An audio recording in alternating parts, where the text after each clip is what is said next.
Hello and welcome to episode 110 of Public Interest Podcast with your host, Jordan Cooper, where we interview politicians, activists, advocates, and others who seek to improve the state of the world.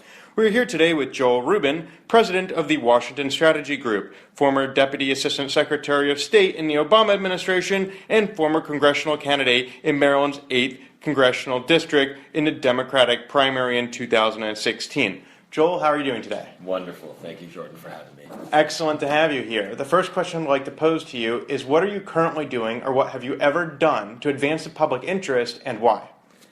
Well, I have dedicated my career to public service, and it really started out when I was a Peace Corps volunteer after college, and I served in Costa Rica in environmental education work, and really believed then that I could make a difference.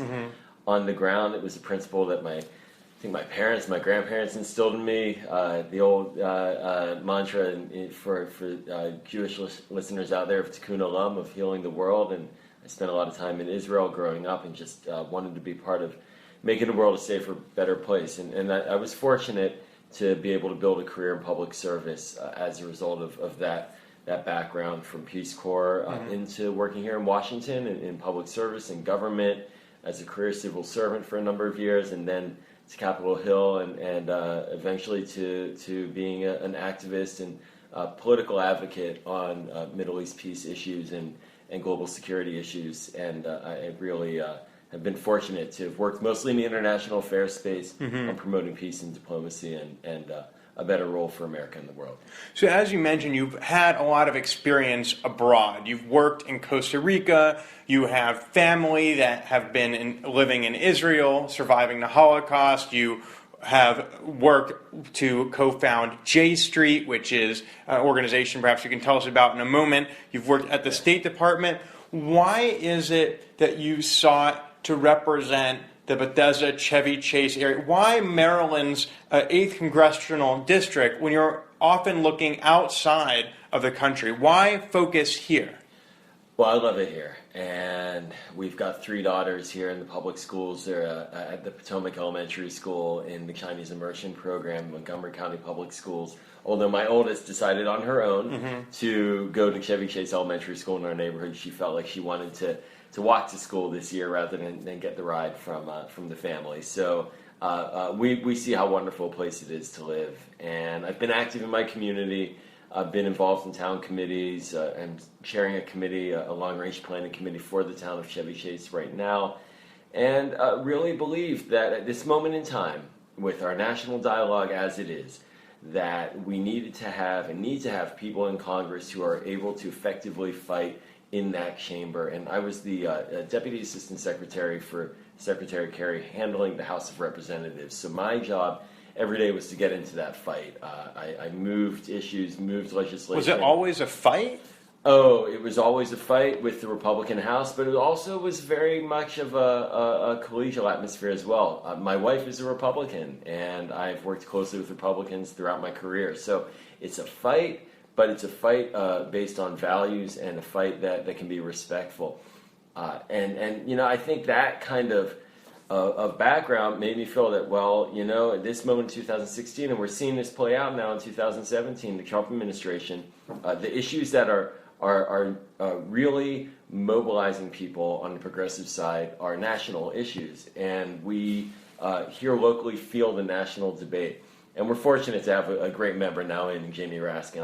I was very proud to support him after the election and publicly expressed my support. And I think he's a really phenomenal fit for the district. I felt, though, that to really move our politics, and I truly believe this, that part of the process is having a competitive debate, a competitive primary, showing what we're all standing for as Democrats. What are we trying to do? You win, you lose.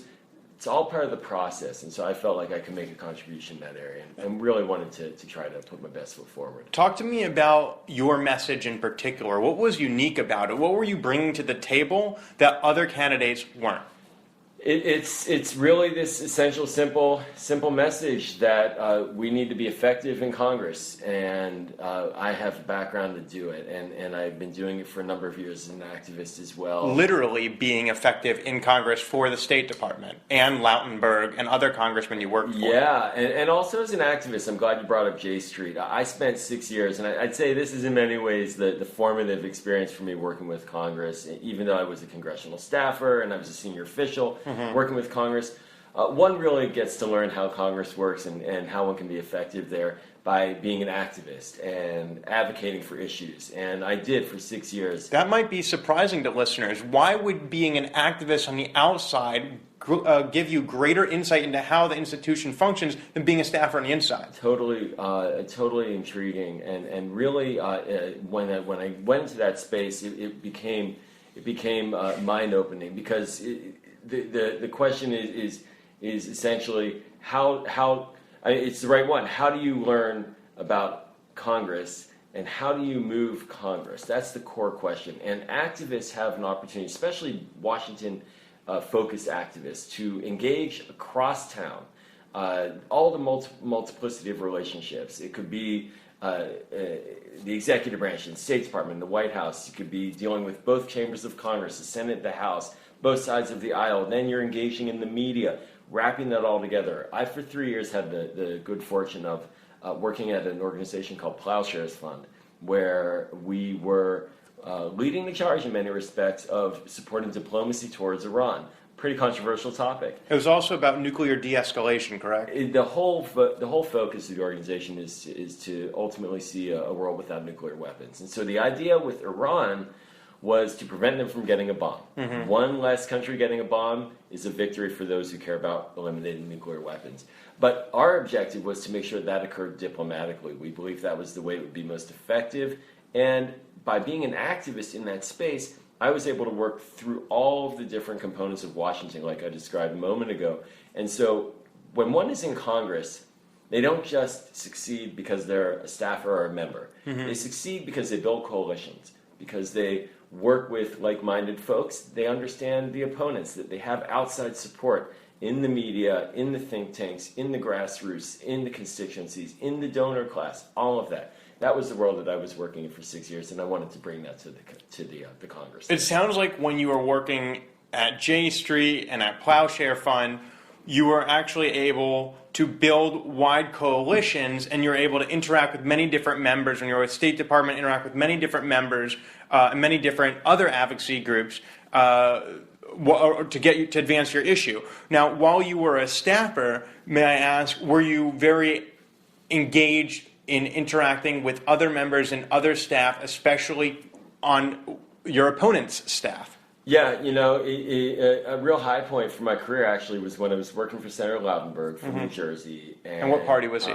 He's Democrat, Senate Democrat, and he's deceased now. He was a real liberal lion of the World War II generation, and I was his foreign policy advisor. And I wrote legislation that was bipartisan. My favorite piece of legislation was we worked with Senator Tom Coburn at the time, who is a very conservative Republican, to create an organization called the Special Inspector General for Afghanistan Reconstruction to do oversight of American spending in Afghanistan. Bipartisan bill. I worked on legislation to protect military health care with, at the time, it was Senator Chuck Hagel, another Republican, Nebraska. I won an award from the Military Officers Association of America, a bipartisan award as Congressional Staffer of the Year for that work. I think that the key in all of that, though, was what I was describing as an activist, which is I sort of understood through experience of losing more than anything that the way to win on legislation was to build coalitions and to identify partners on the outside who could move the conversation, and I've carried that with me ever since. You mentioned bipartisanship as a virtue. Is there anyone that you've come across who doesn't view it, or why is bipartisanship something that it seems that you ought to shoot for, and is it very common in Washington, D.C.? So I think, if we add the adjective of principled, and we call it principled bipartisanship, that's where we get it to work. Sometimes folks will say one needs to be bipartisan almost as a sort of obsessive talking point to demonstrate working well together. Well, that's not necessarily a demonstration of working well together. Working well together is respecting each other and moving policy forward. It's not just getting something bipartisan that doesn't really help anybody. And so I've always taken the position, and I took positions at J Street and at Ploughshare funded in the Obama administration that were positions and progressive positions oftentimes. The key thing was, including Senator Lautenberg's office, the key thing is identifying partners and working with outside partners. So on the Iran work, for example, we found a lot of partners on the Republican side, and we certainly found a lot in the libertarian foreign policy community, Cato Institute as an example, theoreticians who write for an organization, a blog called The National Interest, coming out of the Nixon Center world, certainly longtime Republicans. We built common cause with them on an issue that we felt we could both support, which was not getting into another war in the Middle East and finding a way to stop an Iranian bomb. That's bipartisanship, is when you work together. Now, the negative bipartisanship, where people are just finger pointing, I've experienced that too. I about 2 years ago, almost to the day, testified to the Benghazi Select Committee, and took some shots for that, and I felt like that was the kind of bipartisanship that sets back the process and the American people's confidence in our government. Concretely, how could you define what bipartisanship is, so that we can get a sense of what is positive and negative bipartisanship? Bipartisanship is when people are working in common cause across party lines to advance an objective that serves the American people. Period. And so in the Benghazi instance, how was there negative bipartisanship? Were there Democrats and Republicans who were hammering you with questions? So Benghazi was a horrifying tragedy, and Ambassador Chris Stevens is someone who I knew and worked with, and we were friends on Capitol Hill. He was a Foreign Service officer. He was on the Hill as a congressional fellow when I was there as a staffer. He was a Peace Corps volunteer, so I felt like we had some common cause. And there was bipartisan grief over the murder of him and his three colleagues in Benghazi, and yet what happened was it almost immediately got ensnared in the presidential campaign of 2012. And instead of being seen as a national tragedy, like when the Marine barracks were bombed in 82 and Ronald Reagan was president, Democrats viewed that as a national tragedy and did not say, it's Reagan's fault, it's Reagan's fault, it's Reagan's fault. This became a partisan talking point where those who wanted to use it to demonstrate some type of failure by the Obama administration said Benghazi. Rather than national tragedy, let's find a national solution. Let's not let this happen again. It became all about scoring political points. But and the last time I talked about this, on the topic of bipartisanship, you said it was still bipartisan when you were testifying, and it seemed. Are you saying that there were Democrats and Republicans against? It was partisan. It was partisan, not bipartisan. Yeah. It was partisan. Yeah, and that was the thing. Is Elijah Cummings, who was the ranking member of the House Oversight and Government Affairs Committee and also the Benghazi Committee, came to my defense. Adam Schiff came to my defense. These are respected members across the aisle because they saw that I was being treated it wasn't about me personally, although it did get personal sometimes. Some of the members tried to research some of my writing, and they tried to get under my skin, and that's a demonstration of how partisan they wanted to be. Interesting. So you have really, in many different ways, encountered tough obstacles and built coalitions. You moved from Congress, and then you moved to J Street and Ploughshare. Can you talk a little bit more about what J Street has been trying to accomplish, and then how that segued into Ploughshare? Yeah, J Street's a wonderful organization that has stirred up the debate in the national arena as well as within the Jewish community. And I will start by saying that I'm an incredibly happy, proud, committed Jewish American. I have lived in Israel for about a year of my life, led high school teen tours there. I went to Brandeis University. There are pictures of David Ben-Gurion, the founder of the State of Israel, with my grandmother, who is still alive. She's 94 in Pittsburgh, and we talk about it all the time. I wrote for the Jewish Chronicle for 4 years in Pittsburgh, so I'm into it. And I felt like my life experience as an American Jew and living in Israel was one where we wanted peace and Israelis wanted peace. And I saw Yitzhak Rabin as an example of a prime minister who really wanted to find a negotiated way out of the dilemma with the Palestinians. And at the time, as a congressional staffer, I didn't hear that kind of advocacy coming to me from advocates for Israel. I found that they were very limited in their advocacy, that they were not calling for really resolving the Israeli-Palestinian conflict. They were sort of skirting by that. Is it America's place to solve this conflict? It's America's role as a part of a partner of these countries and a provider of military aid and longtime diplomatic support to do everything we can to ensure that Israel lives in peace and security.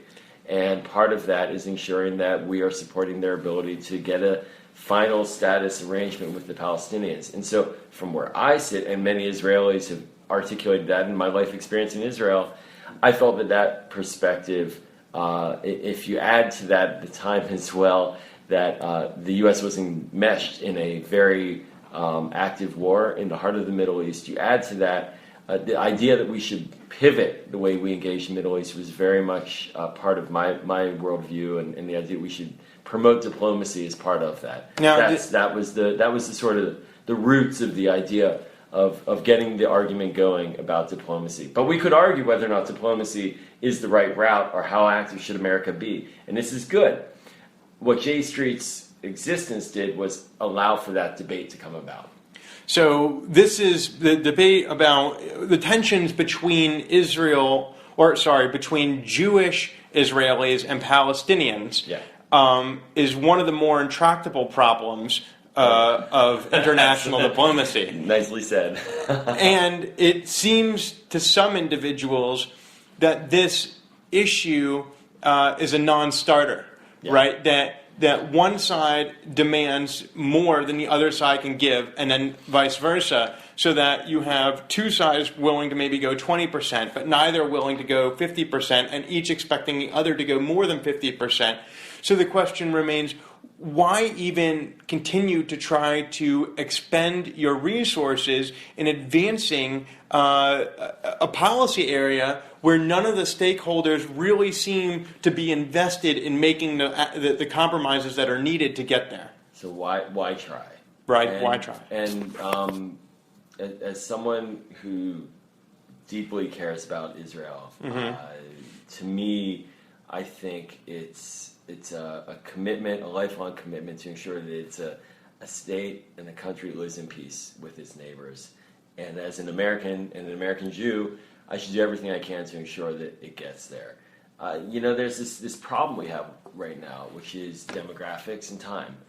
And the vision that Yitzhak Rabin put forward that Israel... For our listeners, who's Yitzhak Rabin? Sorry about that. Yes, he was a prime minister. He was a two-time prime minister of Israel, assassinated in 1995 in November.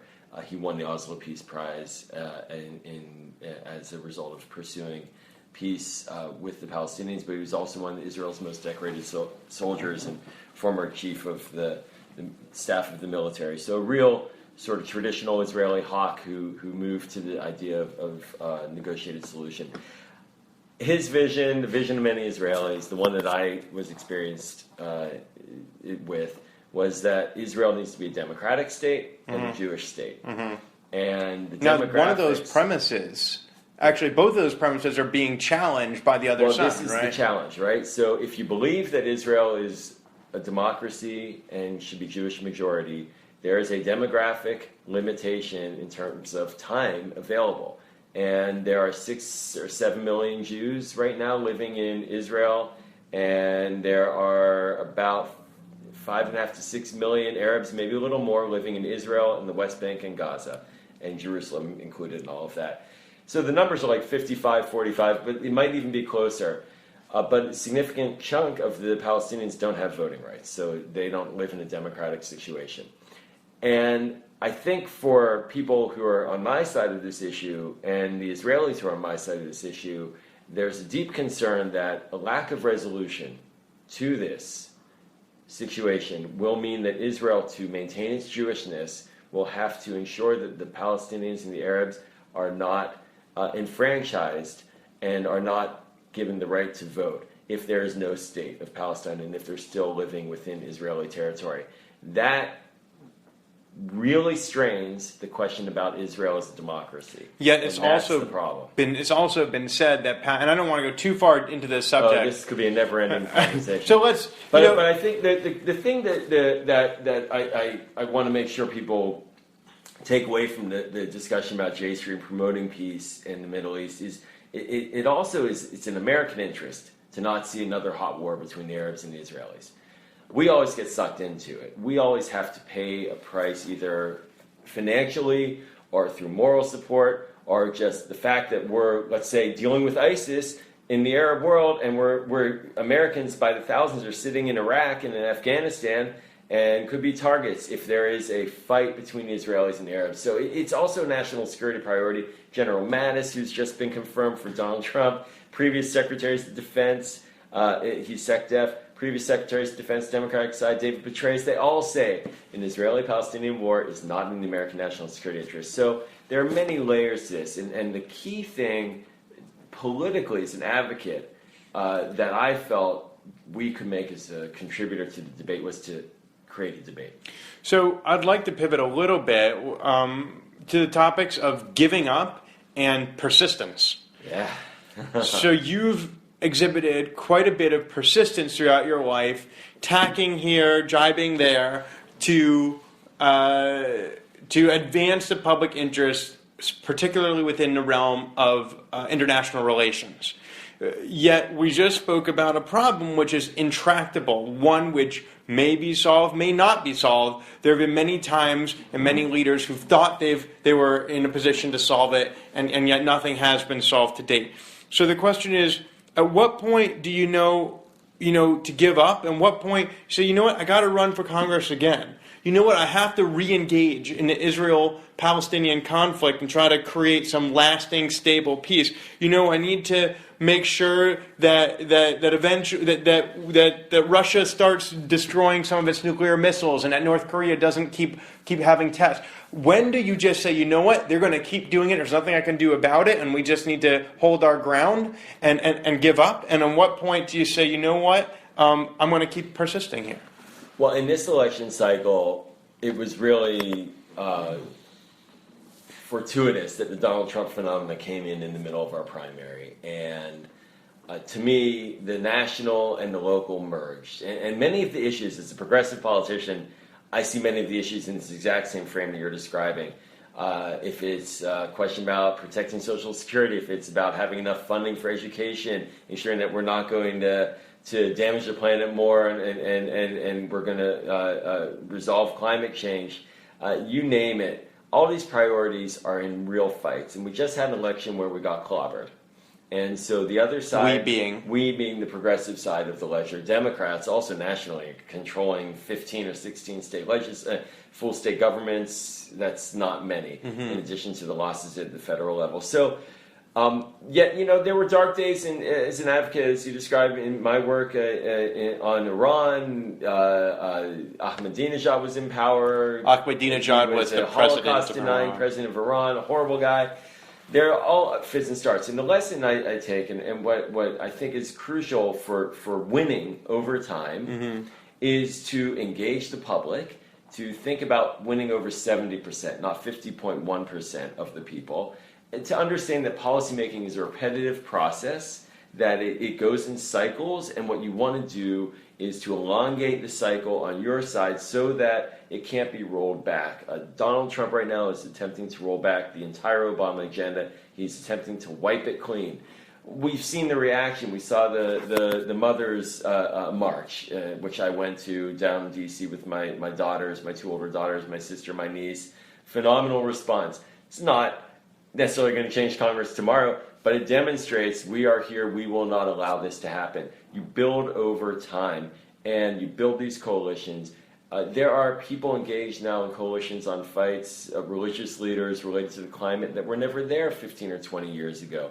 So the persistence is about continually innovating and continually keeping your head up and continually finding new partners and continually being proud of the positions that you're taking, not being afraid to advocate for them. The other side wins when you hide. That's what I've learned. But yet there's still times when you must transition, and there are times when you keep trying the same thing over and over and expecting different results. Is there a time to pivot? There's always a time to reinvent and innovate. If you say it's over, then it's over. I mean, the clear way for the other side to completely be victorious is for their opponents to quit.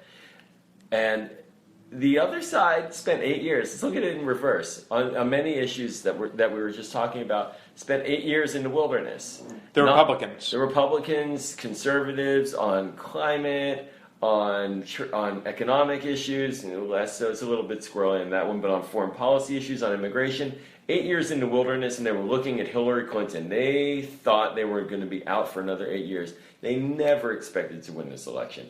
But what did they do? They kept on pumping out policy papers. They kept on being in the media. They kept on engaging their allies on Capitol Hill. They kept on keeping on. And now they got lucky. They won. Here you go. And now they're in the White House. So as we approach the end of the podcast, I'd like to continue on this topic of keeping on, and ask you to reflect upon your hitherto many years of public service, but also most likely your continued public service as you continue to develop your career in the future. I'd like you to take a moment to speak to our listeners about your motivations and your ideal legacy. Why is it that Joel Rubin gives so much to foreign policy? Why was he inspired to run for office when he'd already gotten so high as the Deputy Assistant Secretary of State? What is it that makes you keep going? And what is it that, despite your really strong and passionate sense of your political identity, you're still able to be married to a Republican, you're still able to build bipartisan coalitions? What is it that makes you tick? Why do you keep committing yourself to public service? And what do you hope at the end will have been the result of all that persistent effort? We only have one life to live. And a few years ago, I had a health incident, a health crisis, where it really brought it home. I'm fine now. Everything worked out well. But life is short, and we have to make the best world that we can for us and for our children and our grandchildren. And I truly believe that the role of public service and the role of politics in the service of public service is to ensure that we're improving the world around us. And there are tools available to do that on a policy level that I've been fortunate enough to have engaged in and developed. The future, I don't know what it will bring. If you had told me a decade ago that I would have run for Congress in Maryland, I would have laughed. How is that? Where's that coming from? Why would I do that?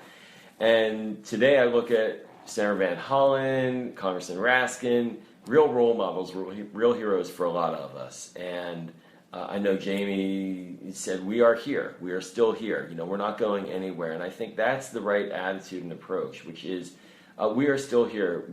We have a vision for the world. The vision that I have is one of a world where we continually seek to have a peaceful world around us, where we continually seek to help those who are less fortunate, where we continually seek to make everyone live a healthier, more productive, well-off life.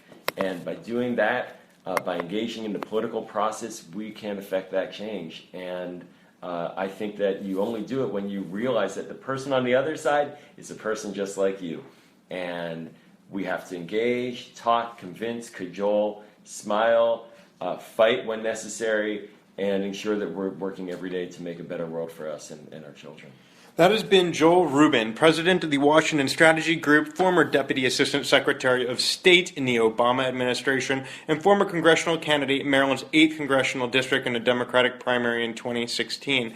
Joel speaks about not being in a vacuum. Joel is engaged in public service as one of many, of legions of individuals engaged in public service of all different persuasions. And he's able to acknowledge that those who disagree with him may also have similar motivations to advance the public interest and achieve a common good, and simply have a different vision of what would constitute that good.